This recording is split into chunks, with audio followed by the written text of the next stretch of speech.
Czasami łapię się na myśli, że kompletnie nie wiem, kim jestem. Kto teraz mówi moim głosem, kto pisze te słowa i kto patrzy na mnie z lustra.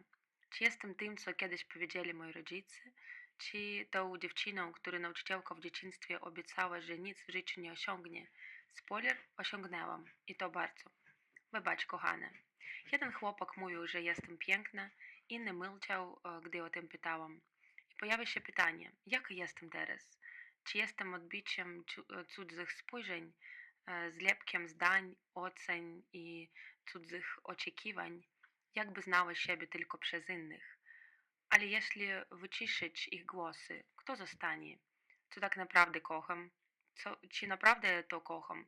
Czy po prostu się przyzwyczaiłam, bo tak jest wygodnie, bo tak trzeba? Czy to jest mi bliskie?